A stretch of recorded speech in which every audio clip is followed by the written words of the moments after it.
क्या आपने कभी सोचा है कि राजस्थान के एक छोटे से गांव खाटू में है ऐसा कौन सा रहस्य छिपा है जो हर साल करोड़ों श्रद्धालुओं वहां पर खींचे चले आते हैं। आखिर ऐसा क्या है उस मंदिर में जहां लोग एक सिर की मूर्ति को आगे नतमस्तक हो जाते हैं। और क्या आपने कभी सुना है कि किसी व्यक्ति ने युद्ध में जाने से पहले अपना सिरदान कर दिया था और वो सिर बिना शरीर से पूरी महाभारत या युद्ध देखता रहता था। यही सिर आज खाटू श्याम में एक भगवान के रूप में पूजनीय है। और यह कहानी कोई साधारण देवता की नहीं, यह कहानी एक बर्बरी की घटोत्कच के पुत्र की एक ऐसे वीर जो जिसे श्री कृष्ण ने स्वयं कलयुग का भगवान घोषित किया था। लेकिन सवाल यह है कि क्यों बर्बरिक ने ऐसा क्या किया कि कृष्ण ने उनका सिर मांगना पड़ा। और क्या सच है खाटू श्याम वही बर्बरिक है? हर साल फागुन महीने में करीब 1 करोड़ से ज्यादा श्रद्धालु खाटू श्याम के दरबार में हाजिरी लगाते हैं। कई लोग दावा करते हैं कि उनके यहाँ जाने से भर से उनकी अधूरी मनोकामना पूरी हो जाती है। किसी को नौकरी मिलती है और किसी को संतान का सुख, कोई मृत्यु के मुंह से लौट आता है। यह केवल संयोग नहीं है, यह खाटू श्याम जी का वाई है। ठीक है, कोई अलौकिक शक्ति है या खाटू श्याम के मंदिर के भीतर एक अनोखा वातावरण रहता है। वहां श्री की मूर्ति केवल एक शीश है कि लेकिन उसमें इतनी शक्ति है, इतनी ऊर्जा है कि लोग उसके सामने घंटों ध्यान में बैठे रहते हैं। कुछ लोग बताते हैं कि उन्हें वहां दिव्य प्रकाश देखा हुआ, कहते हैं कि उनके शरीर में कंपन महसूस हुआ। क्या यह केवल श्रद्धा है या फिर विज्ञान के एक पहुंच से बाहर कोई शक्ति है? और यह भी सोचिए क्यों कहा कि कलयुग में अधर्म चरम सीमा पर पहुंच जाएगा, तब यही श्याम बाबा नील के घोड़े पर सवार होकर युद्ध के मैदान में उतरेंगे। क्या यह केवल एक प्रतीकात्मक विश्वास है या किसी के आने वाले महायुद्ध का संकेत है? इतिहास सहकारों के पास इसके जवाब नहीं है और विज्ञान की भाषा में यह मौन हो जाती है। लेकिन लाखों भक्त कहते हैं कि हारे का सहारा खाटू श्याम। हमारा जो भी श्याम के दरबार में आता है खाली हाथ नहीं जाता है। और इस सबसे बड़ा सवाल क्या है, आज की भी खाटू श्याम मंदिर में रात को वह सिर सोता है? क्या मूर्ति में कोई चेतना और कोई दिव्य ऊर्जा है? इन सारे सवालों का जवाब आपको इस डॉक्यूमेंट्री में मिलेगा। आज जाएंगे इस भूमि पर जहां कृष्ण के बर्बरी की परीक्षा ली जाती है।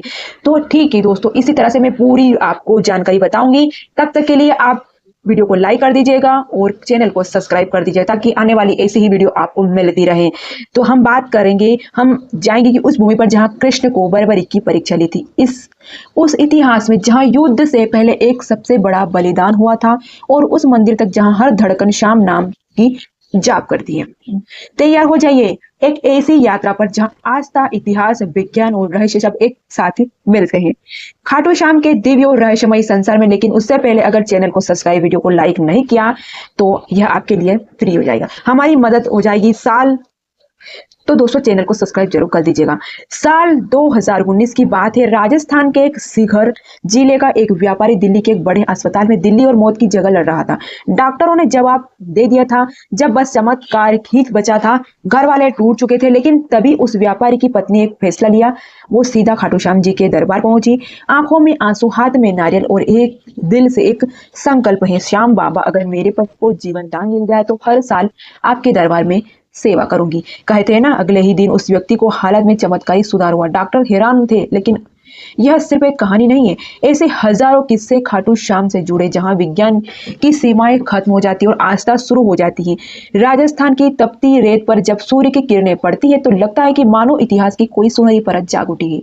इस पावन भूमि की हर सांस को कोई ऐसा गाथा बसी हुई है जिस गाथा में एक खाटू श्याम की सीकर, जिसे बस इस मंदिर को लेकर केवल श्रद्धा ही नहीं रहस्य ही जुड़ा है।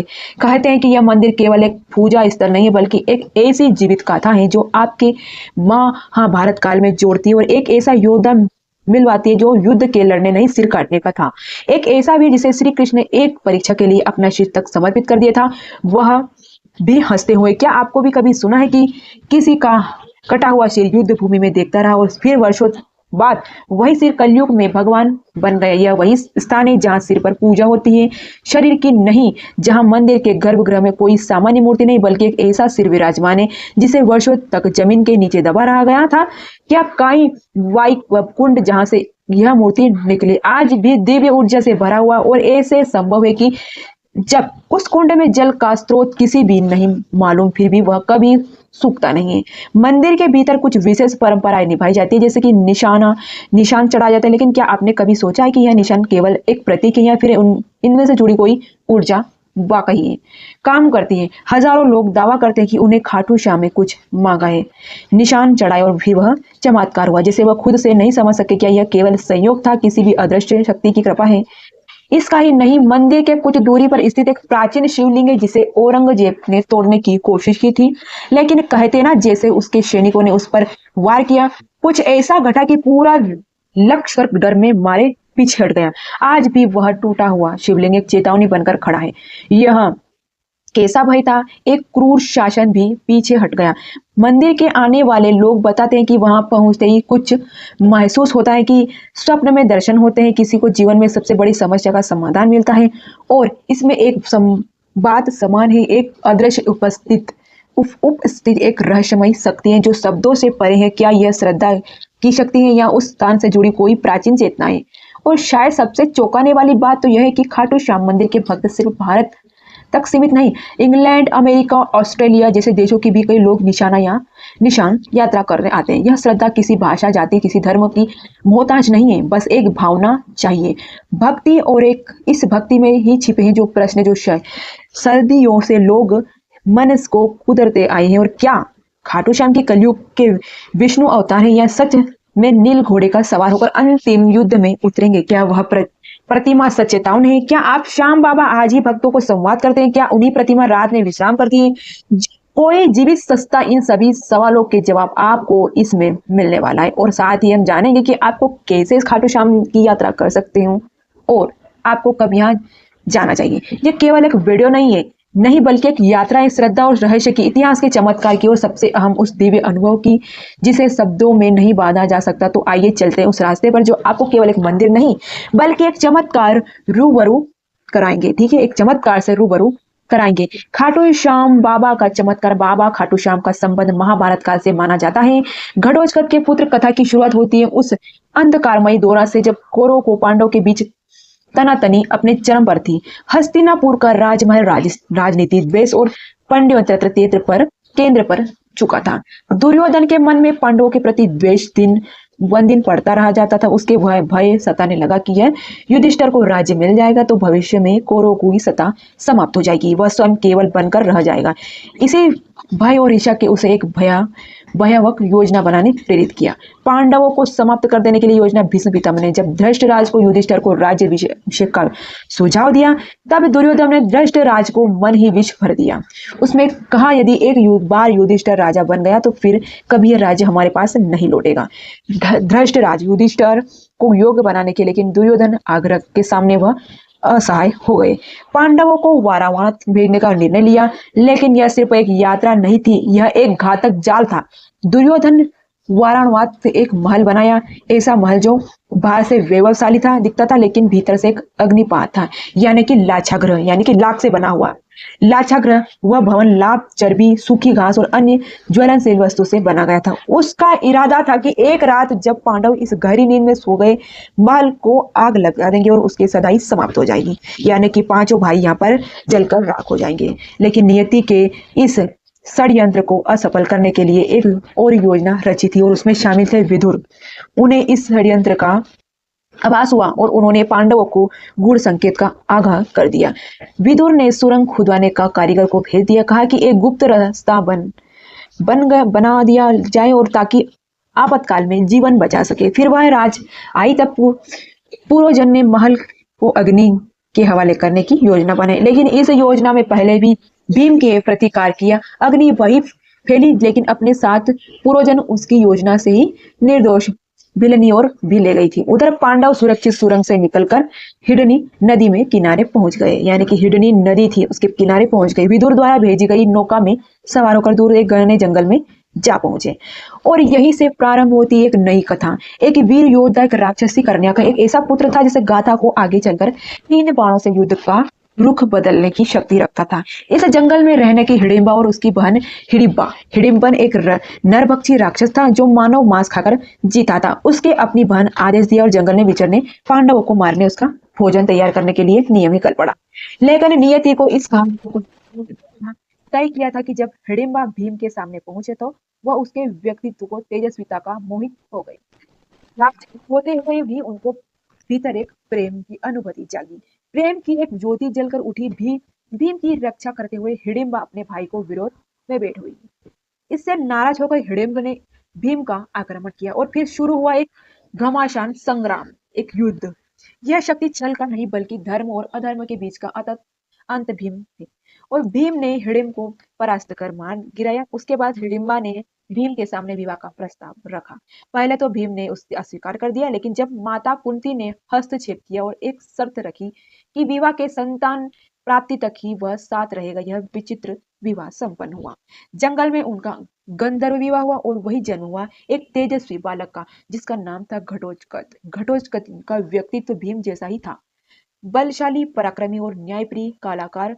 और उसका विवाह दैत्यराज मूरा की पुत्री अहिल्यावती से हुआ अहिल्यावती से हुआ और उनके दो पुत्र हुए, अजना और अपरा और बर्बरी। बर्बरी यानी कि वह योद्धा जिसका गाथा आगे चलकर काल के गर्भ में चूर चूर कर देगी। वह बालक जिसे बाल काल में ही शिव की तपस्या से उनके 3 अमोघ बाणों का वरदान पाया था, और यह वही 3 बाण थे जिसने वह किसी भी युद्ध में संपूर्ण सेना का अंत कर सकता था। मात्र 3 बाणों में, लेकिन उसकी वीरता से भी अधिक अद्भुत थी उसकी सत्यनिष्ठा।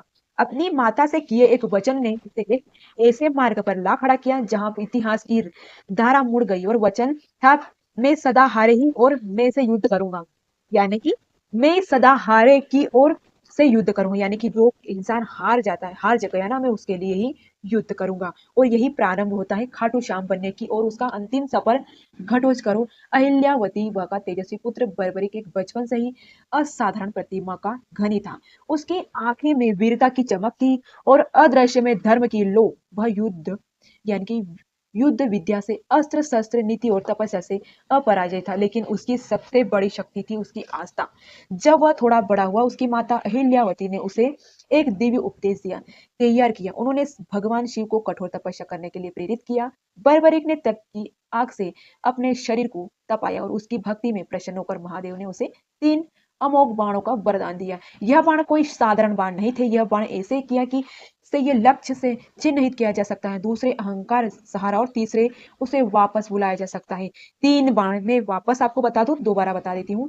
3 अमोघ बाण का वरदान दिया था। यह बाण कोई साधारण बाण नहीं थे, यह बाण ऐसे बाण था, एक से लक्ष्य को चिन्ह किया जाता था, ठीक है। और दूसरा बाण था सहारा, उसे वापस बुलाया जा सकता था।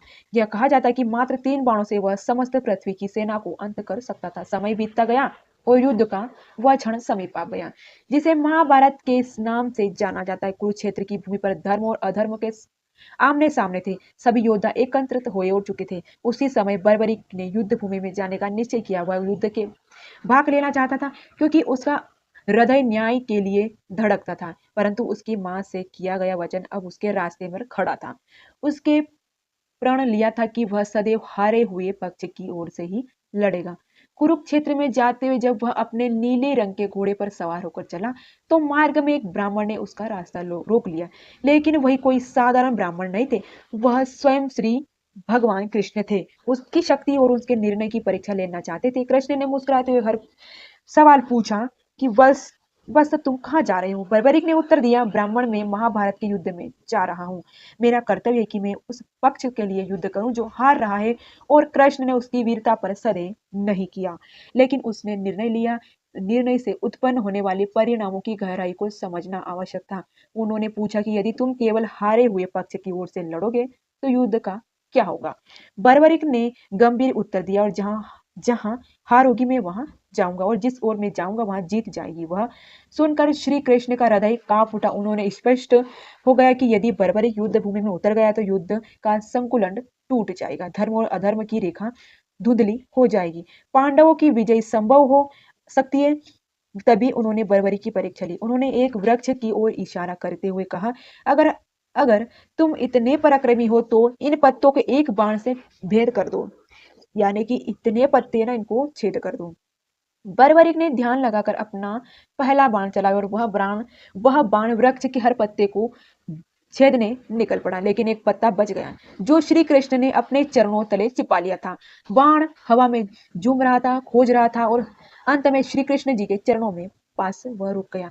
तब बर्बरिक ने बड़े ही विनम्र भाव से कहा कि ब्राह्मण कृपया अपना चरण हटा दे, वरना यह बाण आपको घायल कर देगा। श्री कृष्ण मुस्कुराते हुए उन्होंने उस क्षण पर विराट पुरुष दिखाई दिया जिन्होंने वीरता और विनम्रता दोनों का अद्भुत मेला देखा। अब समय था अंतिम परीक्षा का। कृष्ण बोले, हे वीर, क्या तुम मुझसे एक दान दे सकते हो? बर्बरिक ने बिना झिझक हुए कहा, ब्राह्मण, जो भी मांगोगे ना वो अर्पित कर दूंगा। तब भी श्री कृष्ण ने कहा, मैं तुमसे तुम्हारा शीश मांगता हूँ। क्षण भर से सन्नाटा छा गया, लेकिन ना बर्बरिक भयभीत हुआ ना विचलित। उसे बस एक ही आग्रह किया कि ब्राह्मण, आप अपने असली रूप में प्रकट हो, क्योंकि ऐसा दान कोई सामान्य व्यक्ति नहीं मांग सकता। तभी भी कृष्ण ने अपना विराट स्वरूप भी प्रकट किया। चतुर्भुज पीताम्बरधारी सुंदर सुदर्शन धारी चंद्रवंदन सिंह रूप में बर्बरिक ने हाथ जोड़ ली, और उसे अब स्पष्ट हो गया था कि यह कोई साधारण युद्ध नहीं है, बल्कि धर्म और अधर्म की अंतिम परीक्षा है। तब श्री कृष्ण ने कहा, हे वीर, तुम्हारा बल, तुम्हारा त्याग और तुम्हारी भक्ति इस युग को दिशा में ले चाहती हूँ कि तुम युद्ध भूमि में दर्शक बनो, और मैं तुम्हारे शीश को अमृत से स्नान कराऊंगा। तुम पूरे युद्ध को देखोगे और न्याय के आधार पर निर्णय दोगे। और सुनो, कलयुग में जब अधर्म धर्म क्षीण होगा, तब लोग तुम्हें हारे का सहारा कहकर याद करेंगे। वे तुम्हारे सिर को की पूजा करेंगे, क्योंकि उसमें मेरा अंश रहेगा, तुम्हारा नाम होगा श्याम, और तुम्हारे मेरे ही रूप में पूजे जाओगे। श्री कृष्ण ने अपने हाथ में उसका सिर लिया और अब उसे युद्ध भूमि की एक ऊंची पहाड़ी पर स्थापित कर दिया, जहां से उसमें महाभारत का संपूर्ण युद्ध देखा, न्याय की दृष्टि से, बिना किसी पक्षपात के। और इस प्रकार जन्म हुआ खाटू श्याम का। जितना ही रहस्यमयी खाटू श्याम है, उतना ही रहस्यमयी इस मंदिर का निर्माण है। तो चलिए अब जानते हैं कि मंदिर के निर्माण की असली खाटू श्याम मंदिर का इतिहास उतना ही गढ़े जितना इसकी महिमा है। जब जब कालखंड चुप रहा था, तब तब कोई स्थल पर कोई एक घटना संकेत देती है।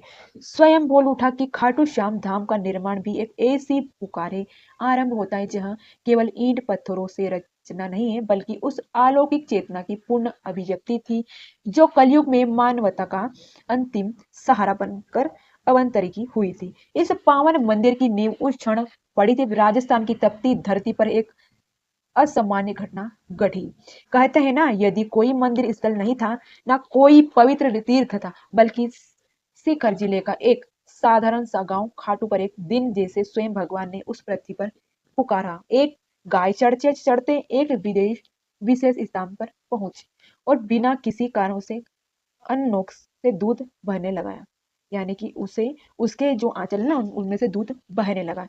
यह घटना कोई संयोग नहीं थी, यह प्रकृति की चेतावनी थी। उस धरती की गर्भ गर्भ में कोई अलौकिक सत्य छुपा है। जैसे जैसे यह बात गांव में फैली, जिज्ञासा बढ़ती गई। ग्रामीणों में मिलकर उस स्थान की खुदाई करने का निर्णय लिया, और जब मिट्टी की परतों से हटी गई है, तब वहां पर एक निकला एक दिव्य सिर, एक चमत्कारी मुखाकृति, और जैसे साधारण बल नहीं, बल्कि पूर्ण रूप से तेजस्वी और अलौकिक होती थी। उस सिर के साथ कोई आवाज नहीं थी, कोई शब्द नहीं था, लेकिन फिर भी मानो उसमें सबको पुकार एक मौन संवाद की तरह ग्रामीणों से उस सिर को एक सम्मानित ब्राह्मण को सौंप दिया। उन्होंने उसे अपने घर में जाकर श्रद्धा से पूजन करना प्रारंभ कर दिया, बिना बिना यह जाने कि आगे क्या करना है। कई दिन बीते हुए पूरा गांव प्रतीक्षा था कि अब इस दिव्यता का मार्गदर्शन कौन करेगा। तभी उस रात्रि को खाटू के तत्कालीन शासक राजा रूप सिंह चौहान के एक दिव्य स्वप्न आया, जिसने स्वयं श्याम बाबा के आदेश दिया, और मेरे मेरे स्वरूप के लिए एक मंदिर निर्माण करो। अब मैं इस स्थान पर वापस वास करना चाहता हूँ। समय आ गया, राजा की आंख खुली और उनके अंदर किसी और की ऊर्जा का संचार हो चुका था। सुबह होते ही उन्होंने अपने शिल्पकारों और पुरोहित को बुलाया, और उस स्थान पर एक दिव्य मंदिर बनाने का निर्माण यानी कि आदेश दिया। इतिहासकारों मानते हुए कि यह वर्ष 1027 का काल था, जब फागुन शुक्ल एकादशी के पावन दिन, ठीक उसी दिन जब बाद में खाटू श्याम का विशाल मेला लगने लगा, दिव्य मस्तक की प्रतिमा विधिवत हुई, और उनके साथ ही खाटू श्याम नामक यह गांव, जिसने कभी कोई विशेष धार्मिक पहचान नहीं थी, देखते हैं कि देखते ही देखते आस्था का केंद्र बन गए। मंदिर का प्रारंभिक निर्माण अत्यंत साधारण था, ईंट चूना और सीमित शिल्पकारी के साथ, लेकिन समय जैसे जैसे बीता गया, इसकी महिमा फैलती गई। लोगों को चमत्कार अनुभव किया, बीमारी ठीक हुई, बंजर को संतान मिली, भटकते हुए को रास्ता पा गए। और इन चमत्कारों की साक्षी बनती रही वह मूर्ति जो आज भी उसी गर्भगृह में विराजमान है। लगभग 7 सत शताब्दी के बाद 1720 में जब खाटू क्षेत्र का मारवाड़ रियासत के अधीन आया, तब वहां प्रभावशाली दीवान अभय सिंह को खाटू श्याम के स्वप्न में आदेश दिया। उन्होंने इस मंदिर को स्वप्न रूप में जीर्णोद्धार करवाया। सरगरम यानी कि संगरम की नसकांसी सोने चांदी की अलकृत द्वारा विशेष प्रकार के दुर्लभ पत्थरों से ग्रह की सजा की गई, यानी कि सजावट की गई। वह मूर्ति जो आज भी खाटू मंदिर में स्थापित है, और मान्यता है कि यह किसी साधारण पत्थर की नहीं बल्कि कृष्णकालीन श्याम वर्णित की प्रतिमा शिला की है। मंदिर का वास्तु भी अद्भुत है। इसके शिखर का लहराता ध्वज बाबा के उस संकल्प का प्रतीक है जो उन्होंने महाभारत युद्ध में पूर्व कृष्ण से किया था। मैं उस ओर रहूंगा जो धर्म की ओर होगा, और गर्भगृह की शांति एक ऐसी अनुभूति देती है कि मानो स्वयं श्याम बाबा आपकी सांसों की गति पढ़ रहे होंगे। श्याम यानी कि खाटू श्याम मंदिर आज न केवल एक धार्मिक स्थल है बल्कि एक जीवित परंपरा है।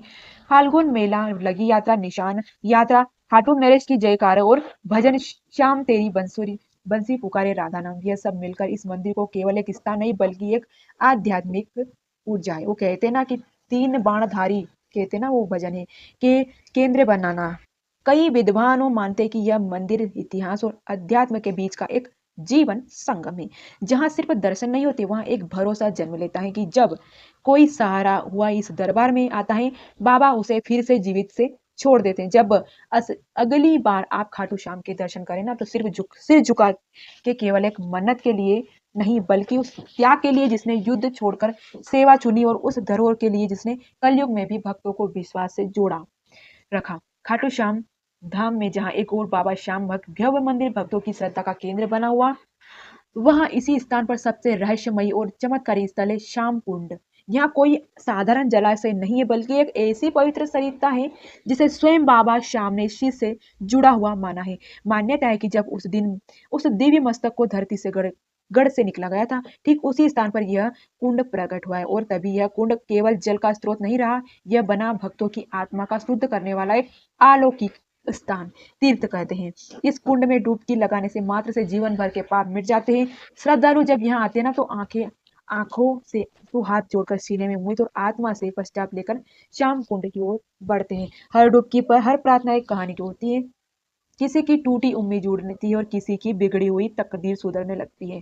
कुंड का जल सदा शांत, ठंडा और निर्मल रहता है, मानो कि खुद बाबा श्याम उसमें समाये हुए। इस कुंड को लेकर एक और बात इसे पूरी तरह रहस्य से भरा देती है, जो आज तक कोई यह निश्चित नहीं कर पाया कि इसका जल आता कहाँ से है। वैज्ञानिक दृष्टिकोण से जब भी इसे परखा गया कि उसकी कोई स्पष्ट जलधारा ना है, तो उसका कोई आती दिखाई नहीं दिया, ना नीचे ना कोई स्रोत मिला, फिर भी कुंड हमेशा लबालब रहता है, यानी कि पूरा भरा हुआ रहता है, और इसलिए लोग कहते हैं कि इसका जल पाताल लोक से भी आता है। यह बात सुनने से संकल्प कल्पना जैसे लगती है कि, लेकिन जब आप वहां खड़े होकर चारों ओर से देखते हैं ना, महसूस करते हैं ना, तो कोई स्रोत होते हैं कि जल लगातार बना रहता है। जब अलौकिक हिरण आपको भीतर दौड़ रही है ना, यह कुंड अपने आप एक मौन चमत्कार है जो सिर्फ आंखों से नहीं हृदय से महसूस किया जा सकता है।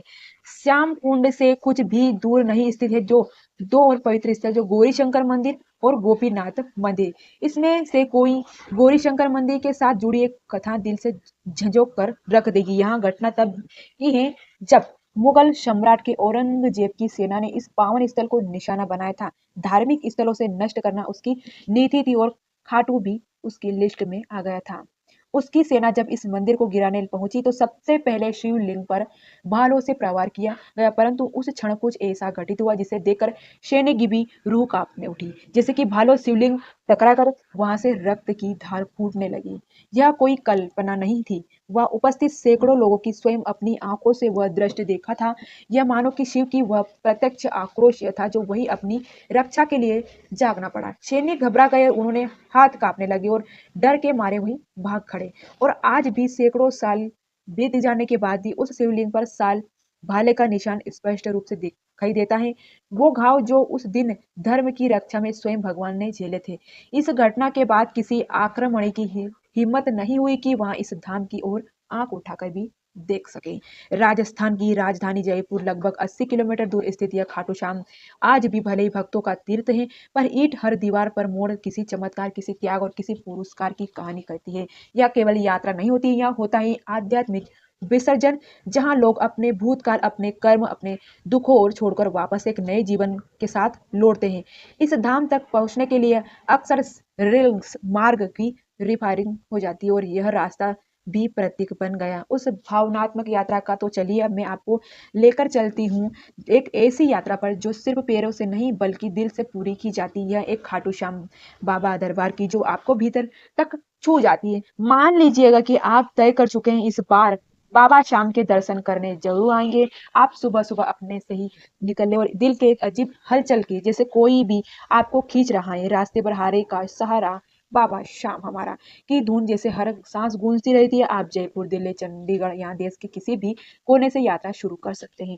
ज्यादातर लोग खाटू श्याम पहुंचने के लिए रिंग स्टेशन का रुख करते हैं। यह स्टेशन खाटू श्याम से लगभग 17 से 18 किलोमीटर दूर पर स्थित है। जैसे कि ट्रेन स्टेशन पर रुकती है, आप देखेंगे कि सैकड़ों लोग पहले ही बाबा के जयकारों के साथ तैयार खड़े हैं। स्टेशन के बाहर निकलते ही आपको हर तरह श्याम भक्त नजर आएगा और कोई दंडी यात्रा कर रहा है तो कोई निशान लेकर चल रहा है, कोई नंगे पांव, कोई माथे पर गुलाब लगाए आंखों में आस्था के लिए बाबा की ओर बढ़ता है, चला जा रहा है। आप पैदल यात्रा करना चाहते हैं तो रिंग के खाटू श्याम की ही यह लगभग 17 किलोमीटर की यात्रा आपके लिए कई तपस्या जैसी बन जाती है। रास्ते में भक्त भक्त भजन गाते हुए चलते हैं। श्याम तेरे भक्त दीवाने जैसे गीत हवा में गूंजते हैं। जगह जगह पर लंगर लगते हुए और जहाँ स्थानीय लोग स्वयं सेवनी इस्लामी श्रद्धा से भोजन, पानी, विश्राम की व्यवस्था करते हैं। कोई आपको कंधा पकड़कर आगे बढ़ाता है और कोई पंखा छल चलाता है और कोई आपके पैर दबा देता है। यह वो यात्रा है जहाँ अजनबी भी अपने से लगने लगते हैं। ठीक है, जहाँ अजनबी भी अपने से लगने लगते हैं। आप जहाँ पर अजनबी भी अपने से लगने लगते हैं। अगर आप पैदल नहीं चल सकते या समय कम है तो ऑटो, टैक्सी, बस में आसानी से उपलब्ध है जो आपके सीधे मंदिर से निकट से ले जाती है। लेकिन जो मजा उस पैदल यात्रा में ना वह शब्दों में बयान नहीं किया जा सकता, वह तो खुद चलकर भी महसूस किया जा सकता है। जैसे जैसे आप मंदिर के निकट पहुंचेंगे ना, हवा की खुशबू बदलने लगेगी। गुलाल, चंदन, अगरबत्ती, फूलों की मिलजुली महक मन में शांति देती है। मंदिर के बाहर आपको बड़ी संख्या में टुकड़ों में मिलने जहां आप प्रसाद, चुनरी, निशान, माला और बाबा के वस्त्र ले सकते हैं। कुछ श्रद्धालु यहाँ से बाबा के लिए विशेष भेंट लेकर आते हैं। कतार में लगने से पहले आप अपने पैर को श्याम कुंड की शीतल जल में धो सकते हैं। मान्यता है कि यह स्नान करने से आत्मा तक शुद्ध हो जाती है। फिर आती है वह घड़ी जिसे इंतजार आपने न जाने कितने दिनों या कितने वर्षों तक किया है। दर्शन की घड़ी की कतार लंबी हो जाती है लेकिन बाबा का दरबार ऐसे ही है जो कोई थकान नहीं महसूस होती है। मंदिर की परिसर से भजन मंडली लगातार शाम राग गा रही है होती है, जैसे कि आप गर्भगृह में प्रवेश करते हैं और सामने बाबा श्याम की मूर्ति दिखाई देती है। और जैसे ही आप गर्भगृह में प्रवेश करते हैं ना, श्याम बाबा की मूर्ति दिखाई देती है। वो नीली श्याम रंग की आंखें और पंख श्रृंगार से सजे स्वरूप और देखकर देखकर ऐसा लगता है कि जैसे बाबा अभी बोल पड़ेंगे। उस पल में समय जैसे रुक जाता है, सांसें थम जाती है और आंखें नम हो जाती है। दर्शन के बाद वही मंदिर परिसर में बैठकर कुछ देर आंखें बंद कर ले और लगता है जैसे कि जीवन में जो जो उलझने थी वह छल हो गई। बाबा की कृपा सिर पर महसूस होने लगी। मंदिर के पास आपको भय हवन कुंड मिलेगा जहां श्रद्धालु अपनी मनोकामना की मूर्ति के लिए आहुति देते हैं। मंदिर के बाहर आपको प्याऊ, प्रसाद वितरण केंद्र, आराम के लिए साधु संतों की छांव में बैठने का ही अवसर मिलेगा। अब जब आप वापिस के लिए कदम बढ़ाते हैं ना तो मन भारी लगता है काश थोड़ी देर और रुक जाते सकते, पर बाबा का आशीर्वाद लेकर लौटना ही होता है। साथ में लेकर आते हैं उस यात्रा की स्मृति या चाटियां, गूंज का प्रसाद की मिठास, व कूड की ठंडक और बाबा के दर्शन की गर्माहट। यह यात्रा कोई सामान्य तीर्थ यात्रा नहीं है, यह एक भावनात्मक पुनर्जन्म का यह आप कुछ ऐसा छोड़कर नहीं जाते, आप कुछ लेकर नहीं आते, आप खुद अपन खुद को बदल कर लौटते हैं। और जब कोई आपसे पूछता है ना कि ऐसा क्या हो रहा है, ऐसा क्या हो रहा है, तो श्याम जी का सफर तो आप मुस्कुरात कर ही कहते कि बाबा बुलाया था और सब कुछ बदल गया। तो दोस्तों, अगर आपको यह खाटू श्याम की जी की एक रहस्यमयी भावना के भरी यात्रा पसंद आई तो वीडियो को लाइक कर दीजिएगा, वीडियो एक प्यारा सा लाइक कर दीजिएगा और कमेंट में जय श्री श्याम जरूर लिख दीजिएगा। ऐसे ही अद्भुत और दिल छूने वाली आध्यात्मिक रहस्य से जुड़ी कहानी पाने के लिए चैनल को सब्सक्राइब जरूर कर लीजिएगा और बेल आइकन को प्रेस कर दीजिए ताकि अगली वीडियो की घंटी सबसे पहले आपके पास पहुंचे और आपको पता चले कि दुनिया के सबसे अमीर मंदिर को चौंकाने वाले रहस्य के बारे में जहां चुपचाप छिपा है एक ऐसा रहस्य जो सुनकर आप भी चौंक जाएंगे। तो दोस्तों वीडियो को लाइक एंड सब्सक्राइब जरूर कर दीजिएगा ताकि आने वाले नोटिफिकेशन आपको सबसे जल्द मिले। और मिलते हैं अगले वीडियो के साथ में, तब तक के लिए इजाजत, तब तक के लिए जय खाटू श्याम बाबा, जय खाटू श्याम बाबा।